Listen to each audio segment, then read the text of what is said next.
নমস্কার। আজকের পর্বে আপনাদের স্বাগত। আজকের পর্বটি নিবেদিত হবে কেন গর্ধবকে মা শীতলা তার বাহন করেছেন।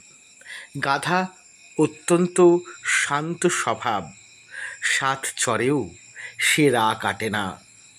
গাধা অত্যন্ত কর্মঠ, কর্মনিষ্ঠার সঙ্গে আর কোনো প্রাণীর তুলনা হয় না।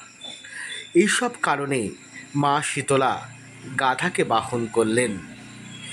এসব তো সামান্য কারণ, এগুলো কোনো কারণ হলো? নিশ্চয়ই এর আধ্যাত্মিক তাৎপর্য বিরাট। ধরে নিন একজন সাধক, তিনি সদা শান্ত হবেন, ঠিক গাধা যেমন শান্ত। একজন সাধক সাধনায় তৎপর থাকবেন। কর্ম ছাড়া ধর্ম হয় না। কর্মণ্যেবাধিকারস্তু মা ফলেষু কদাচন। গাধার আরেকটি গুণ সহনশীলতা। ঠাকুর শ্রী রামকৃষ্ণ বলেছেন, যে সয় সেই রয়, যে না সয় তার নাশ হয়।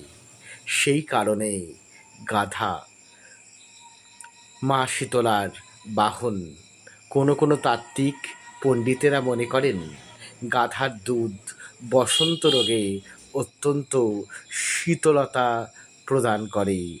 তাই গাধা মতো একটি প্রাণীকে স্বয়ং অষ্টাদশ মহাবিদ্যার একজন মহাবিদ্যা মা শীতলা বাহন রূপে চিহ্নিত করেছেন। আজ এই পর্যন্তই। সকলকে আমার নমস্কার, ধন্যবাদ। পর্বটি ভালো লাগলে লাইক করবেন, চ্যানেলটিকে সাবস্ক্রাইব করবেন। আপনাদের সাহচর্য আমাদের পথ চলার পাথেয় হয়ে উঠুক, এই কামনা রাখি।